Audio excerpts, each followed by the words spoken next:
Umar bayar 60 juta rupiah, tapi persekutuan tidak menerima sepeser pun. Kok bisa? Ini karena cara pertama masuk persekutuan adalah membeli kepemilikan langsung dari sekutu lama. Jadi yang terjadi adalah transaksi pribadi antara Umar dan Totok, bukan antara Umar dan perusahaan.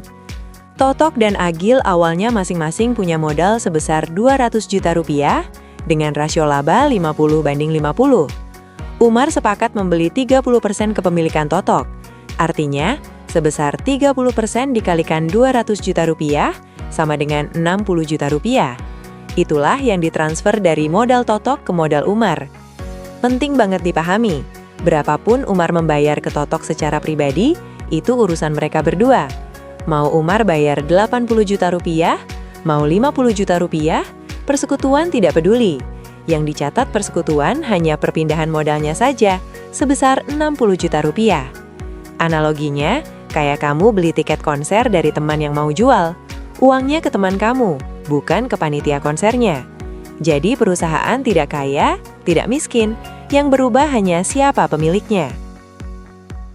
60 juta rupiah berpindah tangan, dan jurnalnya cuma satu baris. Sesimpel itu. Karena yang terjadi hanya perpindahan modal, jurnalnya pun lurus. Modal Totok didebit sebesar 60 juta rupiah, dan modal Umar dikredit sebesar 60 juta rupiah juga. Tidak ada akun kas yang muncul, karena sekali lagi, kasnya ke Totok, bukan ke persekutuan. Setelah jurnal ini diposting, struktur modal berubah.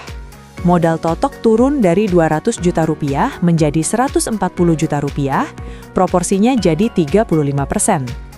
Modal Agil tidak tersentuh sama sekali, tetap 200 juta rupiah dengan proporsi 50%. Dan Umar kini punya modal sebesar 60 juta rupiah, atau 15% dari total. Totalnya tetap 400 juta rupiah. Tidak ada sen pun yang masuk atau keluar dari persekutuan. Ini perbedaan mendasar antara pembelian dari sekutu lama dibanding cara kedua, investasi langsung ke persekutuan yang akan kita bahas sebentar lagi. Modal Agil tidak bergerak, karena transaksi ini bukan urusan dia, dan akuntansi cukup jujur untuk tidak menyentuh angkanya. Umar rela bayar 70 juta, padahal total modal Totok dan Agil cuma 400 juta. Kenapa dia mau bayar lebih? Karena dia tahu ada sesuatu yang tidak kelihatan di neraca. Nah, sesuatu yang tidak kelihatan itu namanya goodwill, atau dalam bahasa akuntansi, aset tak berwujud atau intangible. Bisa berupa reputasi firma, kepiawaian Totok dan Agil dalam mengelola bisnis, atau jaringan pelanggan setia yang sudah dibangun bertahun-tahun.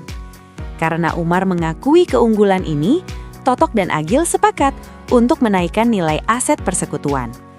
Aset lama yang tadinya 400 juta dinaikkan menjadi 450 juta. Selisihnya sebesar 50 juta, itulah yang dicatat sebagai goodwill. Karena rasio laba Totok dan Agil adalah 50/50, masing-masing mendapat porsi goodwill sebesar 25 juta. Analoginya kayak kamu masuk komunitas game yang sudah terkenal, kamu rela bayar iuran lebih mahal karena reputasinya udah terbukti. Komunitas itu sendiri yang naik nilainya, bukan cuma nama-nama anggotanya. Goodwill itu bukan angka ajaib, dia lahir dari selisih antara apa yang dibayar dan apa yang tercatat. Dan akuntansi punya cara untuk mengakuinya secara resmi. Dua jurnal, dua cerita berbeda. Dan kalau urutannya kebalik, logikanya ikut kacau. Jurnal pertama adalah pengakuan goodwill. Akun goodwill didebet sebesar 50 juta rupiah. Ini adalah aset baru yang masuk ke neraca persekutuan. Kemudian dikreditkan ke modal Totok dan modal Agil, masing-masing 25 juta rupiah. Artinya modal keduanya naik dulu sebelum ada transfer. Nah, jurnal kedua baru mencatat perpindahan modal ke Umar. Totok mentransfer 30 juta rupiah dan Agil mentransfer 40 juta rupiah. Totalnya 70 juta rupiah masuk ke modal Umar. Kenapa jumlah transfernya beda, 30 juta dan 40 juta? Karena itu kesepakatan antara Totok, Agil, dan Umar, bukan ditentukan oleh rumus tertentu.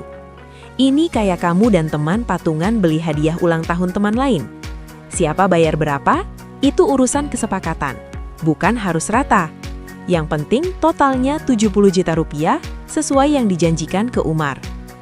Urutan ini penting. Goodwill harus diakui lebih dulu supaya modal Totok dan Agil sudah terisi dulu sebelum sebagian dipindahkan ke Umar. Sekarang kita lihat kemana larinya semua angka itu. Dan ada satu hal menarik yang tersembunyi di tabel ini.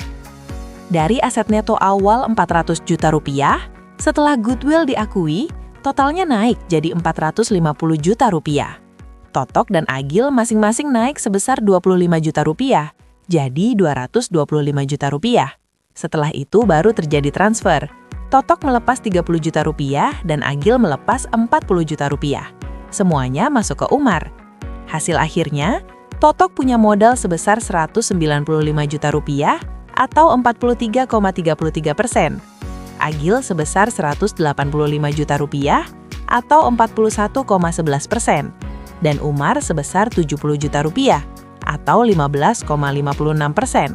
Nah, hal menarik yang tadi saya sebut, perhatikan bahwa total modal persekutuan sekarang 450 juta rupiah, bukan lagi 400 juta rupiah. Padahal tidak ada kas yang masuk dari luar. Yang masuk hanyalah pengakuan goodwill, sebuah aset tak berwujud. Ini beda banget dengan pendekatan bonus yang akan kita lihat nanti, di mana total modal tidak berubah sama sekali. Satu angka goodwill sebesar 50 juta rupiah cukup untuk menggelembungkan neraca persekutuan tanpa satupun rupiah kas yang masuk. Di contoh tadi, goodwill-nya langsung dikasih tahu 50 juta rupiah. Tapi bagaimana kalau yang dikasih tahu bukan angka goodwill-nya, melainkan persentase kepemilikan Umar? Nah, di contoh kedua ini, kita perlu mencari sendiri berapa goodwill-nya. Yang diketahui, Umar membayar 70 juta rupiah dan modalnya akan diakui sebesar 14% dari aset neto persekutuan yang baru.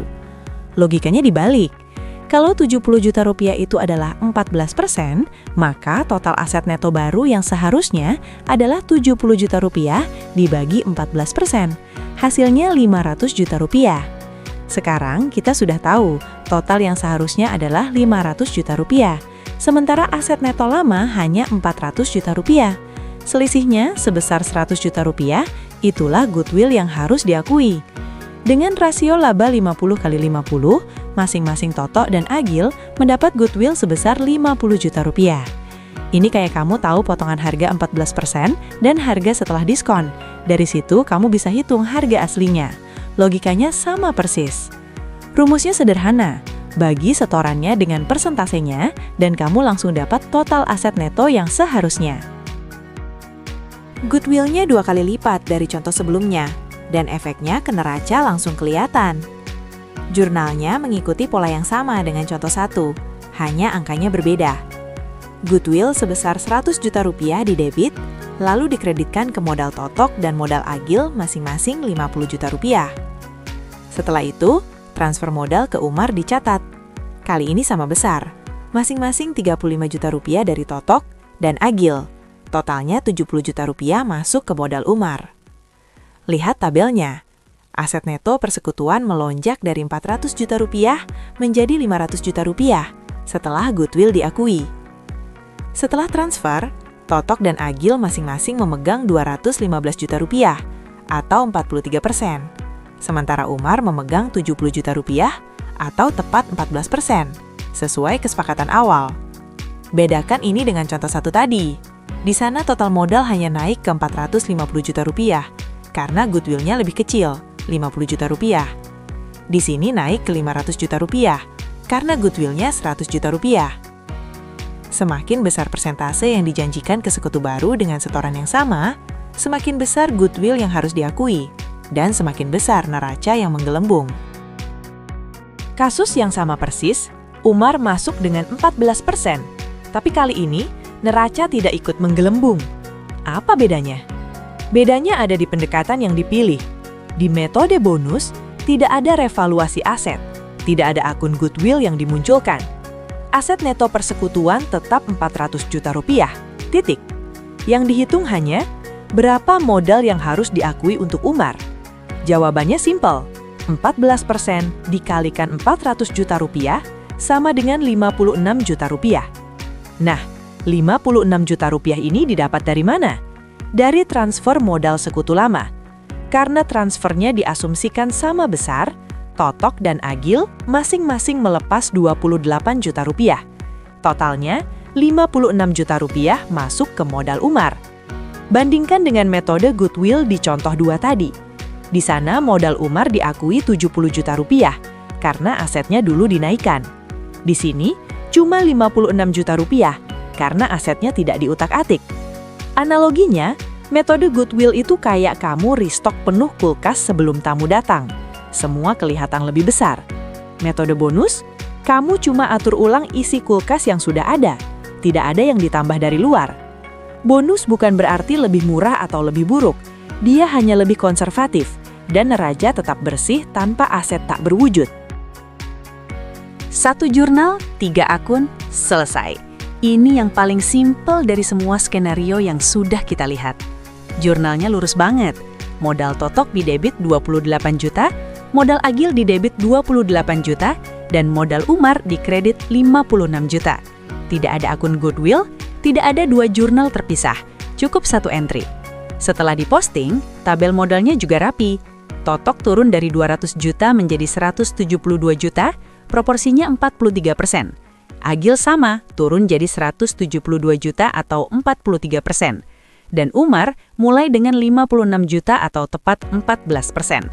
Totalnya tetap 400 juta, persis sama seperti sebelum Umar masuk. Nah, sekarang kamu bisa bandingkan sendiri ketiga metode yang sudah kita pelajari. Tanpa goodwill atau bonus total modal tetap 400 juta, dengan goodwill contoh 1 naik ke 450 juta, dengan goodwill contoh 2 naik ke 500 juta, dan dengan bonus kembali ke 400 juta. Pola ini bukan kebetulan, ini adalah konsekuensi logis dari pilihan metode akuntansinya. Metode bonus menutup babak pertama dengan satu pesan tegas. Kalau tidak ada yang masuk dari luar, jangan pernah menaikkan neraca.